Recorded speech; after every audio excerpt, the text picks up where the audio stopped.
Welcome, everyone, to today's Explainer. I'm so thrilled to have you here with us. If you love figuring out how things are built from the absolute ground up, you are definitely in the right place. Today, we're taking a deep dive into what is easily one of chemistry's most visually stunning and famous demonstrations. It's called the nylon rope trick, and we're going to look right at the hard science behind the magic. Okay, picture this. How in the world do you pull an endless, solid rope out of a simple cup of liquid? It sounds like an absolute physical impossibility, right? Honestly, if you've ever seen this done in a lab, it looks like pure sorcery. You just reach into a liquid with a pair of tweezers, and suddenly you're pulling out meters upon meters of solid synthetic fiber. How is that even happening? Well, here is the secret. We aren't actually looking at just one liquid in that beaker. It's actually two distinct, completely unmixable layers, immiscible liquids. You've got a bottom layer and a top layer that just flat out refuse to blend together. But right where they touch, at that incredibly thin microscopic boundary, a solid polyamide film miraculously forms.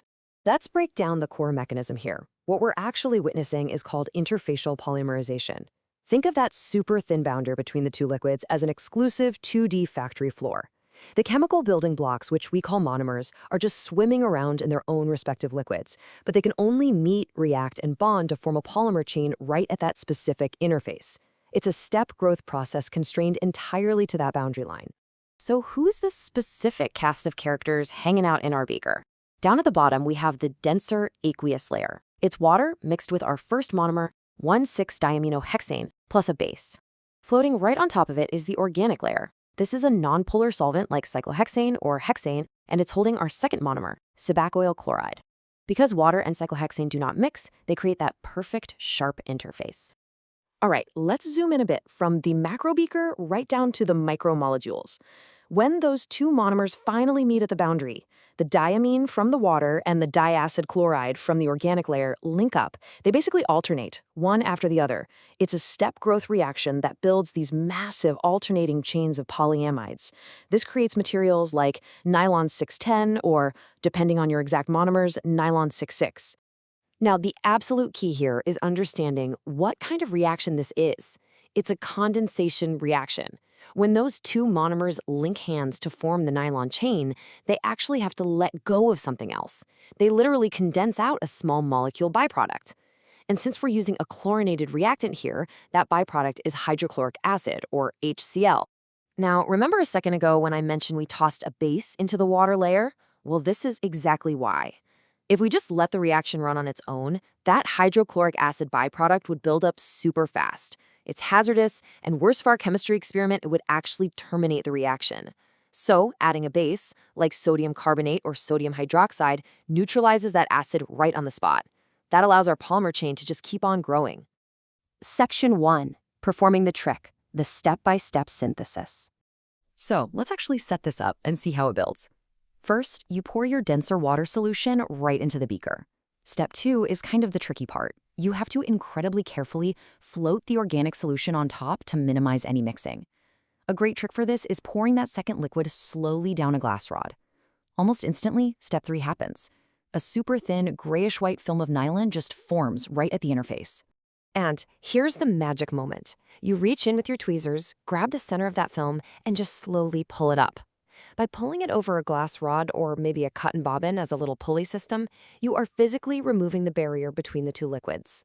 This exposes fresh liquid surfaces to each other, allowing the polymerization to continue literally indefinitely.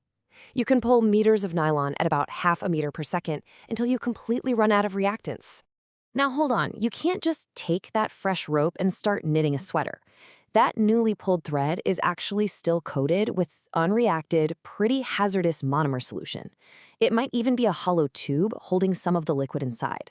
So you absolutely must wash the newly drawn rope thoroughly with water, followed by a quick wash with acetone to speed up the drying process. Only then is it actually safe to handle and measure its final length and mass. It's pretty fascinating to compare this neat lab trick to how things are done in the real world. In huge industrial factories, nylon is made using melt polymerization.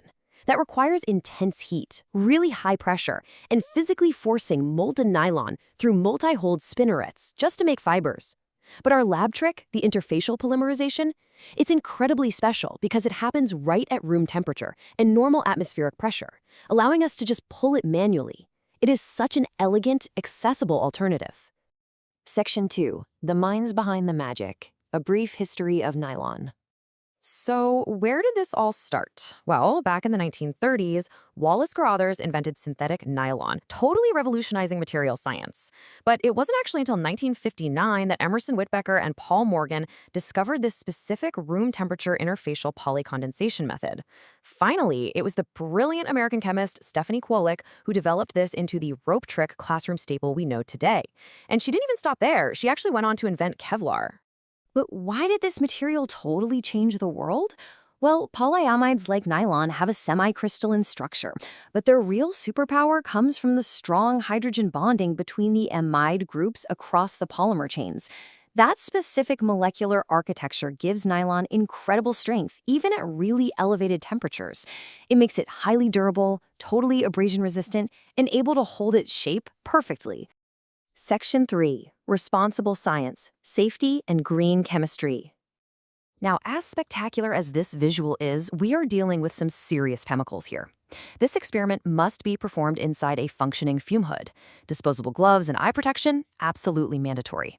Those organic solvents, cyclohexane or hexane, are highly flammable. And meanwhile, the aqueous hydrochloric acid byproduct and the sodium hydroxide base can cause severe eye and skin damage. Safety always has to come first in the lab. And honestly, you've got to be just as careful when you're wrapping up. To safely dispose of those leftovers, you first vigorously shake the beaker to forcefully mix the remaining layers.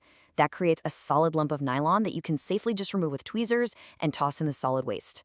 Listen, if you just pour those unmixed liquids down the drain, they will polymerize right in your pipes and create a massive, rock-solid nylon clog deep in your plumbing. Which really leaves us with this final thought.